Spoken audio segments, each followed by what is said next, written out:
Drama आपकी इज्जत की कहानी एक ऐसे मियाँ बीवी के रिश्ते को बयान करती है जहाँ 14 साल की मोहब्बत, कुर्बानियां और वफादारी वक्त के साथ आजमाइश का शिकार हो जाती हैं। जहाँ 14 साल की मोहब्बत, कुर्बानियां और वफादारी वक्त के साथ आजमाइश का शिकार हो जाती हैं। शादी के बाद बीना की जिंदगी आसान नहीं होती, क्योंकि ताबिश की माँ शुरू से ही इसे पसंद नहीं करती। वो पहले दिन से ही बीना को खबरदार कर देती है कि इसका बेटा हमेशा इसकी बात मानेगा और तुम कभी भी मेरे बेटे को अपनी मुट्ठी में ना समझना। इसके बावजूद ताबिश और बीना की मोहब्बत वक्त के साथ मजीद मजबूत होती जाती है, लेकिन सास की सख्ती और मुसलसल मुदाखलत इनकी खुशियों को मुकम्मल होने नहीं देती। चंद सालों में ताबिश पर घर की जिम्मेदारियां बढ़ जाती हैं। बहनों की शादियां होती हैं, बच्चों की पैदाइश होती है और बीना हर मुश्किल वक्त में अपने शोहर का साथ देती है। इसकी दुआओं और कुर्बानियों से ताबिश का कारोबार तरक्की करता है। छोटा सा कारोबार बड़ी फैक्ट्री में बदल जाता है। दौलत, शोहरत और बड़ा घर, ताबिश सब कुछ हासिल कर लेता है। लेकिन कामयाबी के बाद ताबिश बदलने लगता है। जिस बीवी ने हर कदम पर इसका साथ दिया था, अब वही इसे पुरानी, बेरंग और गैर अहम लगने लगती है। वो अपनी सेक्रेटरी नाज की तरफ माइल हो जाता है। नाज और इसका बेहनोई गोहर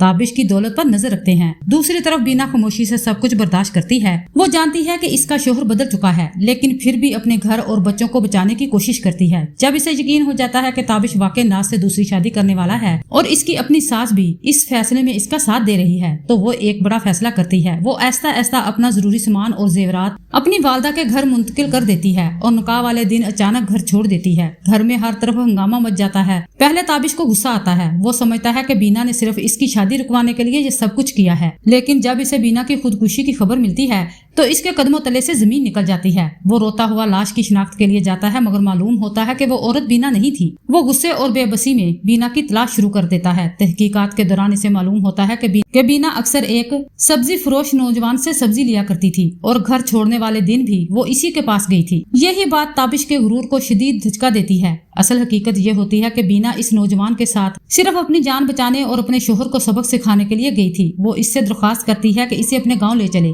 ताकि वो कुछ दिन सुकून से रह सके। नौजवान पहले हिचकिचाता है, लेकिन बीना की हालत देखकर इसकी मदद करने पर राजी हो जाता है। दूसरी तरफ पुलिस दोनों के तलाश में होती है। ट्रेन में सफर के दौरान जब पुलिस इन तक पहुंचती है तो नौजवान बीना को बचाने के लिए इसे अपनी बीवी करार दे देता है, लेकिन पुलिस को शक हो जाता है। इसी दौरान बीना शदीद ज़हनी दबाव में आकर चलती ट्रेन से कूदने की बात करती है। नौजवान इसे रोकने की कोशिश करता है और इसी दौरान इसे गोली लग जाती है। दोनों को गिरफ्तार करके थाने ले जाया जाता है। ताबिश को इतला मिलती है कि इसकी बीवी एक अजनबी मर्द के साथ पकड़ी गई है। वो गुस्से में थाने पहुंचता है, लेकिन पुलिस इसे बताती है कि पहले हकीकत जान लो। थाने में बीना इतराफ करती है इस नौजवान का इससे कोई नाजायज ताल्लुक नहीं है। इसने सिर्फ अपने शोहर को इसकी बेवफाई का एहसास दिलाने के लिए इसकी मदद ली थी। जब ताबिश बीना के सामने आता है तो वो इसे देखकर मजीद खौफजदा नहीं होती, बल्कि चाकू उठाकर इसे खबरदार करती है कि करीब ना आए। ताबिश पहली बार अपनी गलतियों का इतराफ करता है।